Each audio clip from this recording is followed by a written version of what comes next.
school, in elementary, in grade school, Yes. in science or whatever, what Yes. did they teach you about the Earth? Did they teach you that it was flat? Or Yes. They taught you that the Earth was flat The earth was flat. and stationary and does Yes. not move. Yes. And then later in your life, they said it's a spinning globe. To this day, it's hard for me to believe it's round.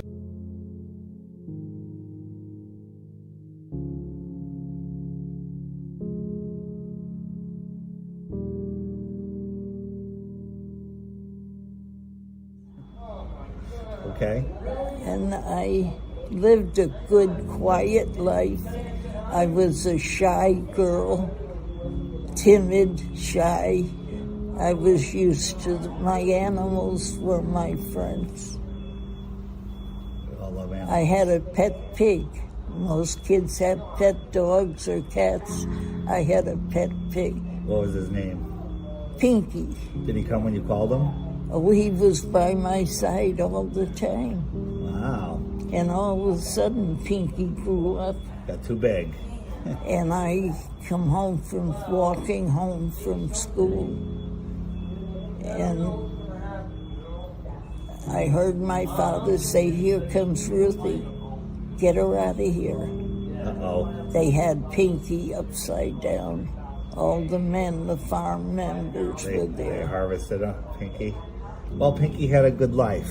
Yes, Pinky had a good life. yes. He Right. was my friend. Yeah. Yeah. I had a rat in college as a pet rat. And his name was Clyde. And we had him for 4 years, and he ate pizza every night and drank schnapps when it was time to go to bed so he wouldn't bother us in the middle of the night. Oh, And in wow. the 4th year, he was kind of too big. Nobody really could take him. So he met our next door neighbor's pet, the boa constrictor, who ate him.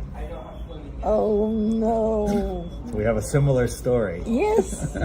Yes. But he had a good life. Yes. He drank beer and schnapps every night after his pizza.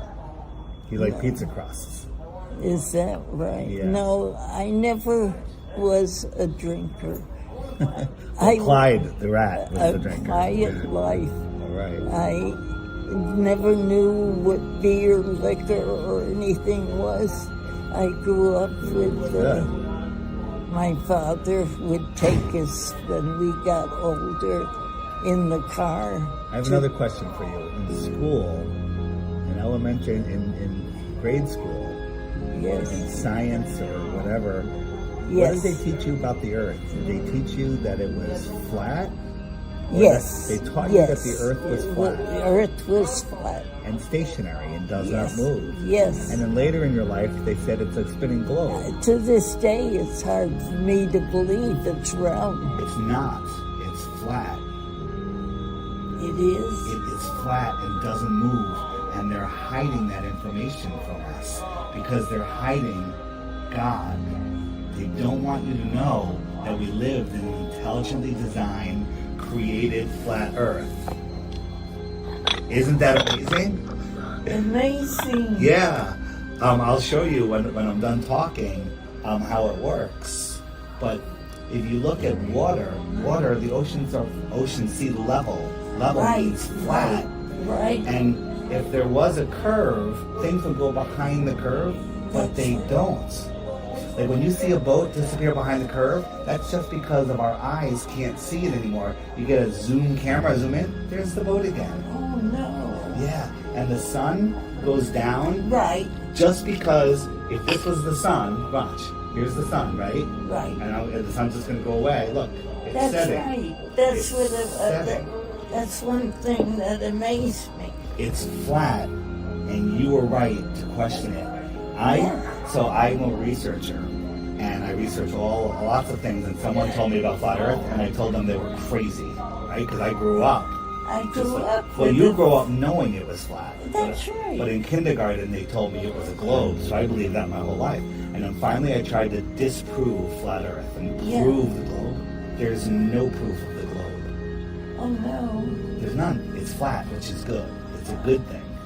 Because you know what that means? The globe for the globe to be real, that means the Big Bang Theory. You know about the Big Bang Theory? Right. It means nothing exploded and created everything.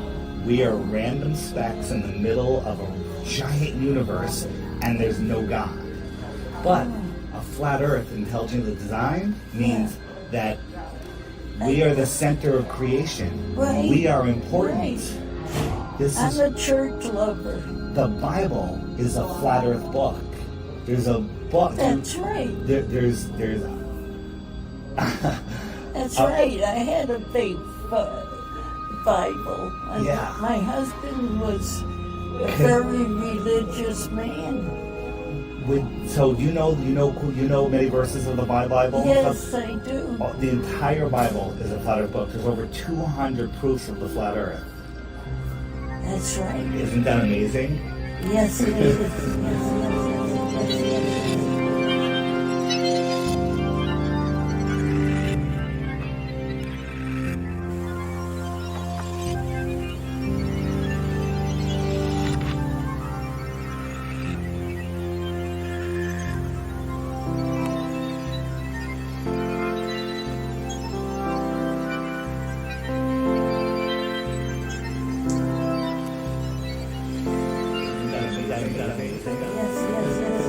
Appear to sink down in your field of view. That's perspective. The further away you get from it, the lower it will appear.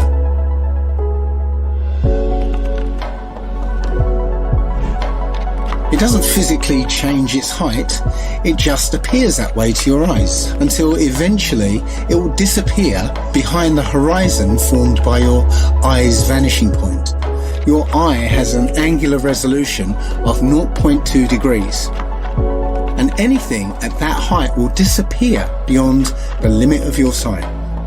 Many times we can see time-lapse footage of the sun that shows it getting smaller as it moves away from us. Now, that's not always the case, since the sun is travelling around the North Pole. The closer you are to the north, the less you'll see the size change. But from locations beyond the equator, you'll absolutely see the sun's size change. And that could never ever happen if the sun was 93 million miles away. You wouldn't see the sun change at all. Our eyes cannot see farther than what they were designed to see, but that is no reason to keep them closed. There's also an effect that occurs under certain conditions called atmospheric lensing, where the sheer amount of atmosphere, as well as the rain between you and the sun, acts like a lens and a prism, magnifying it greatly, which leads to another observational proof that the sun setting is an optical effect. At such times, when the sun is setting over the sea, and it seems as though it's half hidden by the horizon, then you can zoom in with a high-powered zoom camera and see that it's actually still above the horizon. It's just an optical illusion. My husband was more, we had to go to church. I grew up with a family that were churchgoers. Yeah. And my husband was such a good man. He taught Sunday school children the Bible. So the Bible talks about the earth being stationary and does not move, and God separated the waters from the waters. And That's right. That's in the beginning. And created the firmament, which is the dome that's over the flat That's earth. right. And the heavens above are I probably water. When I first moved to Florida, I used to watch the sun go down. It's just going away. Look, here's the sun. Watch. This is the sun. Watch my hand. And as it goes away, it looks like it's setting. Yes. It's exactly what it is. It's all perspective, and that's why it goes away. All right. And then when you tell somebody this today that's been brainwashed their whole life, Yes, the sun puts they say, what about boats over the horizon? Well, we debunked that by super zoom cameras. And the sun setting, we've explained that, That's right. how magnification, atmospheric magnification makes it look like it's going down. Right. I say there's three baskets when you have something. If it only works on a flat earth, only works on a ball earth, or it could work on both. Yes. Right? Nothing goes into the only works on a ball earth. Nothing. There's 0 things that go into the only work on a ball earth basket. We were taught that it was flat. Amazing. Amazing. Yes. We're told that the sun is a massive ball of burning gas 93 million miles away. But if that were true, then all the light that arrives here would be parallel because it's so far away. And it has to be parallel because one of the most often cited supposed globe proofs is Eratosthenes' experiment between Alexandria and Syene, by which he calculated the size of the Earth. For that calculation to be accurate, the light must come down parallel. The only problem is that that's not what we see. If you go out on a sunny day with broken cloud, what you'll see is that light comes down at angles, diverging angles.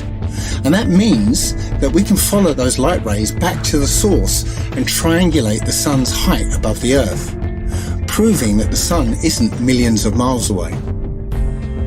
But we can also perform physical experiments that prove that these crepuscular rays, as they're called, can only be recreated with a light source that is small and close.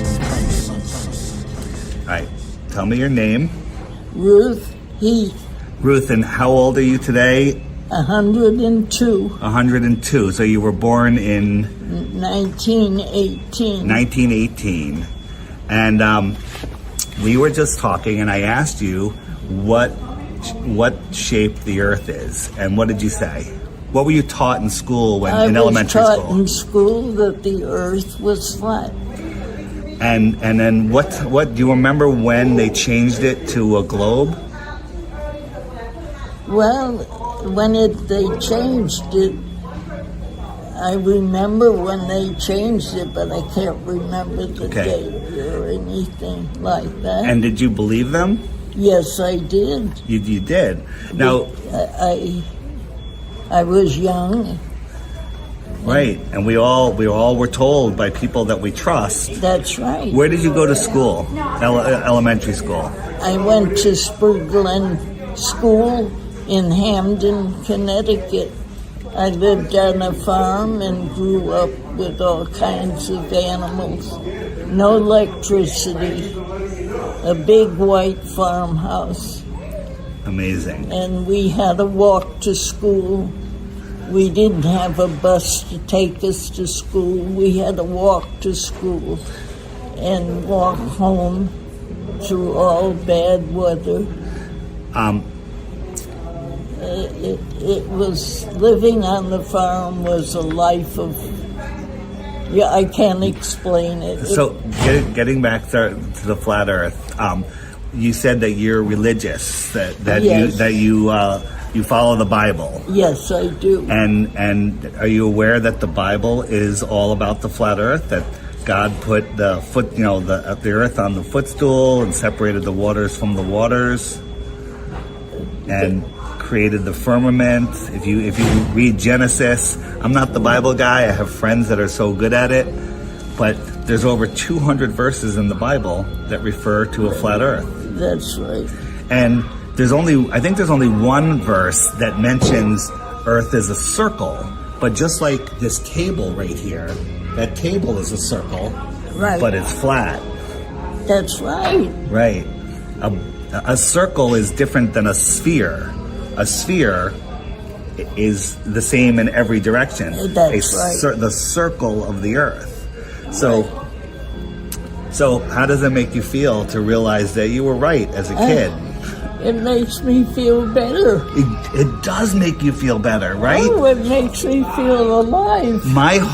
Oh my God, that is so true. My whole life, I believe, Yes. what I was taught. That's and then right. when I discovered the flat Earth, I feel better about it. because we are the center of creation. That's right. We are important. That's right. We are here. We are God's children. Excellent. Yes. I will, I believe in God. I trust God. And when all the problems that are happening in this world today, I'll give you some good news. A lot of the problems that they report on the news aren't even real. that's right. That's right. They're just keeping us in fear. Keeping up. That's right. That's right. That's right. I understand that. I understand. They just say what they want people to know. Better late than never.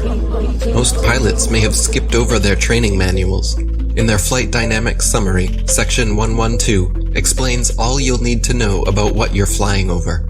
Heck, the military knows the same thing.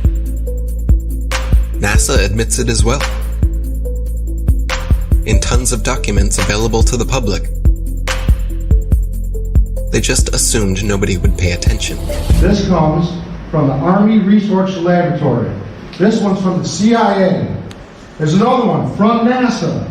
This report documents the definitions of linear aircraft model for the rigid aircraft of consistent mass flying over a flat, non-rotating Earth.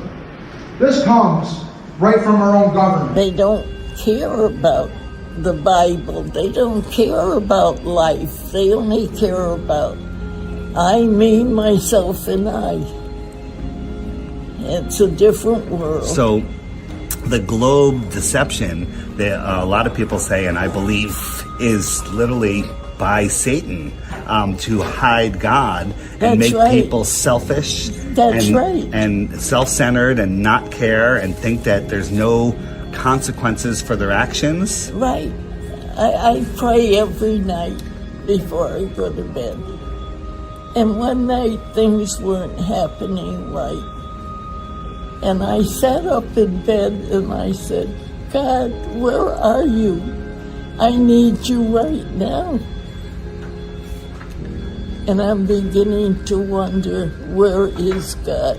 God's right above us in the clouds. The heavens are right here. That's all that there is.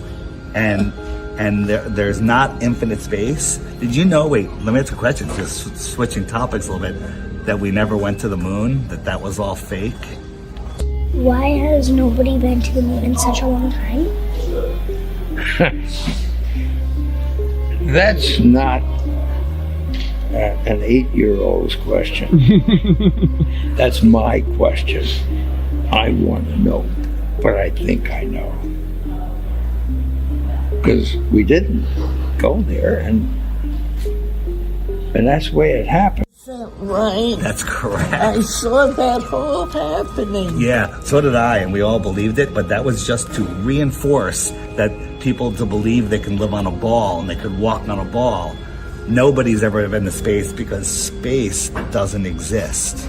There is no space. There's just this world. Oh, it's such a lie. It's such a lie, but knowing the lie is like going to a magic show. I woke up. Yes, that's what we call it. We call it red. This is your moment of waking up. Oh. It's when you go to see a magician and you know how the tricks are done, and the magic no longer works on you, and you're free from the illusion. So knowing this is going to free your heart. Cry. Yeah, that's okay. It makes me cry. Happiness. Yes. Tears of joy. Yes. Yes. I know that we were true, and they're hiding us. Yes, it's good though. It's good. It's very good. Yes. Yes. All right. I'm awake. Yes. I'm awake. Awesome. Well, I'm going to end this video now, and I will try to give you some more information. Can you read? Are you able to read? No. You're not able to read. No. You're able to listen to things? Well, I have to use up here Okay. because I'm legally blind. I got it. All right. So you can't see how good looking I am? No. You just have to trust my opinion. This is the perfect woman for me. She can't see me. All right. Thank you so much. That's my pleasure. All right. It's my pleasure to know that it's true. It is absolutely true. Oh, it's But amazing. here's the thing: if you tell other people that aren't awake, they'll think you're crazy. That's right. That's right. That's their problem. No, I believe it. I believe it. Yeah.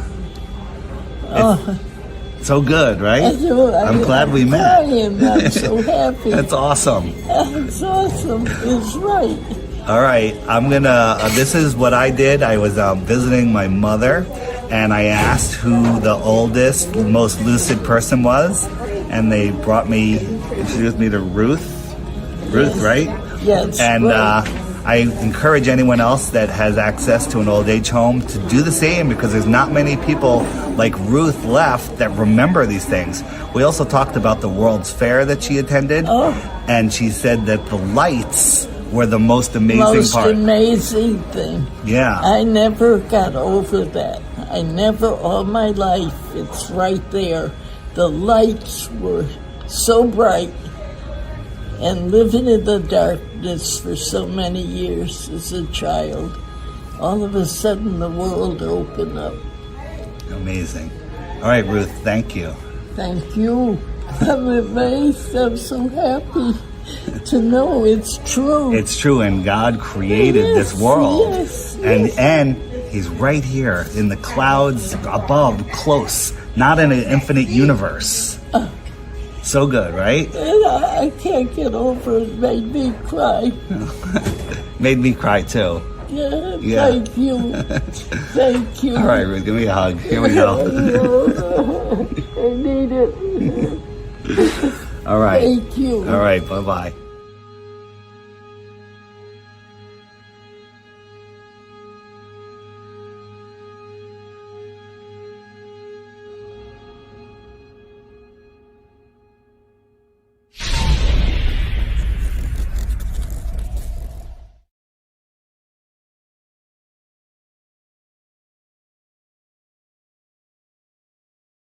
Greetings to you, my young friend. Our very distinguished guest for this evening is Admiral Richard E. Byrd. I must say that Admiral Byrd, our guest tonight, is not only our greatest living explorer, but he's been an inspiration to countless Americans. Admiral Byrd, is there any unexplored land left on this earth that might appeal to adventurous young Americans? Yes, there is. Strangely enough, there's left in the world today an area as big as the United States that's never been seen by a human being. And I think it's quite astonishing that there should be an area as big as that unexplored. But more important than that, it has to do with the future of the nation, those to come after us, or even during your lifetime. Because it happens to be an untouched reservoir of natural resources.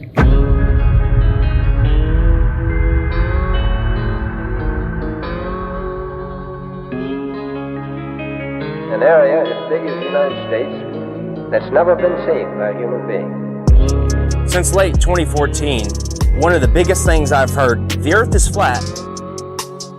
Why don't you find the edge and fall off?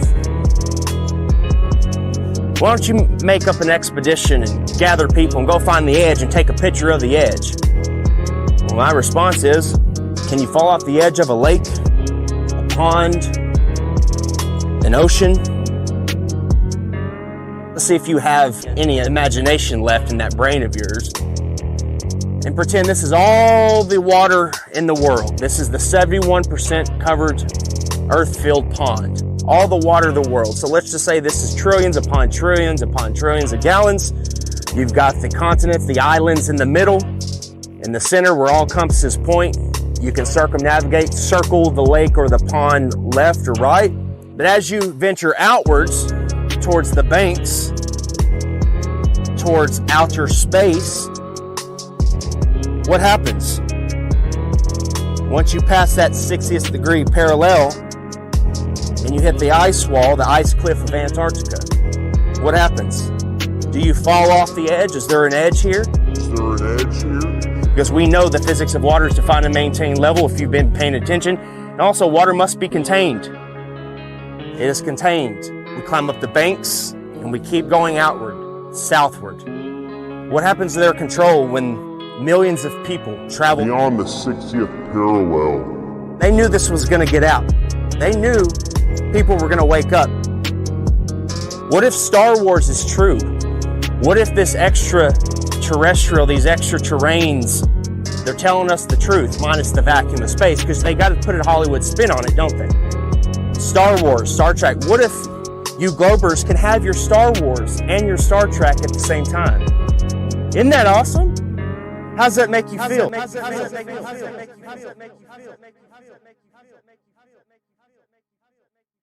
They don't care about the Bible. They don't care about life.